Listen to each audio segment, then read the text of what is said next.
So episode 10 of Wonder Egg Priority definitely got rather dark. This episode, and I think what it represents for the final stretch of the anime, is really intriguing to me because on one hand, it kind of at least appears to answer a question I have about what happens when the girls reach the criteria of you've helped enough people pass on.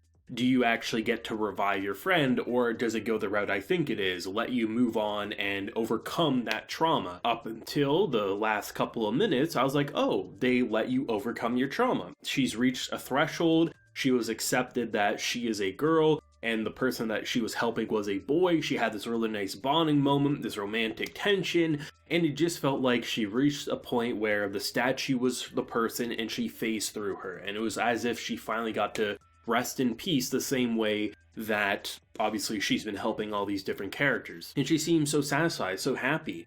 And when you get the Akka saying like, Momo's not going to be joining us anymore, and then you see I run off to go to the art exhibit, I was thinking to myself, okay, yeah, clearly there's still going to be another punch, another what the hell moment, but I wasn't expecting something from Silent Hill to pop up to kill the creature and then force feed said pet to Momo and say, have a nice day. That was disturbing. That was very disturbing, and I definitely think this is one of the standout episodes of Wonder Egg Priority. I think there's a lot to unpack, but I think you can boil down the episode into a nice condensed phrase or sentence, and that is exceptional writing, and it's without a doubt one of the standouts of this year, and it's going to be one of the standouts of this year even by the time we reach December. I feel very confident in that fact. Momo's identity and who she is and what her gender represents has been a topic that's been brought up for a while, and seeing this episode and seeing how it was represented by someone who was very distraught and had a very painful life, a forced pregnancy, to just wanting to be accepted as a boy, and a teacher who he originally wanted to confine in took advantage and refused to accept how he saw himself, and this horrible scene and this disgusting behavior. It was just such a heartbreaking scene, and to see Momo just get so furious on his behalf to just destroying this disgusting piece of shit, and to see the resolution that came after. I think out of all of the resolutions of the Wonder Egg worlds, this was probably my favorite, just to see how I think a lot of times when you have these characters, when they're having their issues and trying to overcome their trauma, they either push back against them and want to give into it, or they feel like, just let me be. But these were two characters that really understood the other and understood the pain that they were going through, and without even seeing that it was supposedly going to be the last egg world that Momo deals with, it almost felt like this was the make it or break it. Do you overcome your trauma, or does your trauma hold you down? I mean, the episode kicks off with Momo getting asked out by a boy, and it felt like, oh, this is finally going to be the moment, not someone mistaking Momo as this or that. Momo is Momo. And it just ended in complete heartbreak and a mockery. And it make matters worse, Momo has a dream before the actual date of how it will go, and it's this like picture perfect Hallmark movie special, and then it just ends with Momo being alone. So to have the egg world and everything that it represents, I thought it was just such beautiful directing.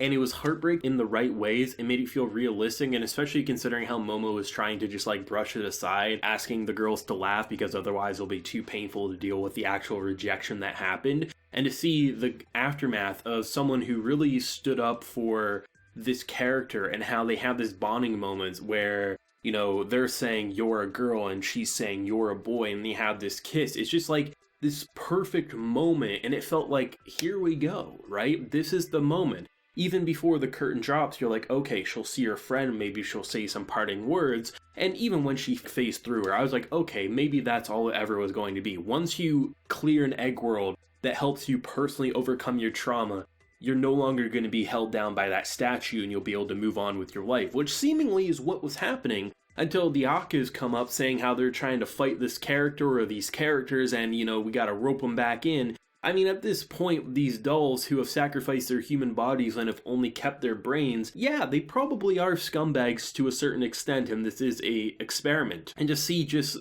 probably, I would argue, the most disgusting scene, a pet, I think, did Momo call her pet, I think it was Panic? Either way, like cutting it apart and then force feeding it, I mean, it's one thing to eat it before Momo, but then to shove it down Momo's throat, and then as you eat meat in the real world, you just vomit it up.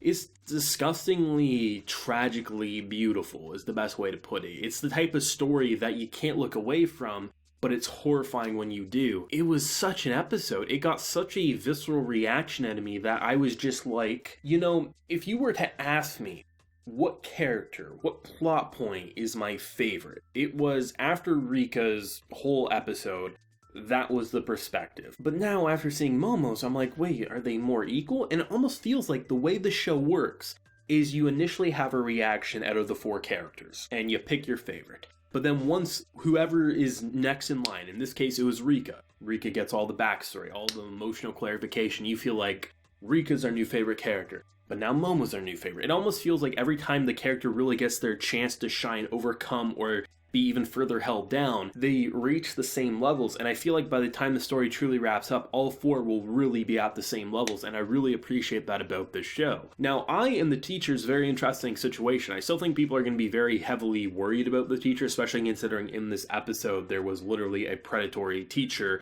who impregnated a person. Like, that's just, it's horrible. It's disgusting. It's vile. And deserves all the death that they received in this episode. I end up going to the art exhibit that the teacher is throwing. He's saying, I can finally be an artist, I don't have to be a teacher anymore. And when you think you're going to see the dead friend, you actually see what appears to be I, but it actually was, the mother, and what I would be in the future. And at no point did I really get any real red flags up until the transition to the Locus, but I still think that this is a series that's purposely designed to make you take things at face value. And the fact that we have someone like I who's not really looking at the teacher as this very fearful person anymore, I feel like that's why the teacher scenes are getting less and less creepy, because I is starting to tackle the truth and is starting to ask those questions that she used to run away from, like why did she kill herself? And it's going to be very interesting to see that answer and to see what Mr. Sawaki is going to truly represent. And I mean, when he says that he truly loves the mother, I believe him in that case. It's the question of, is there more love past just the mother,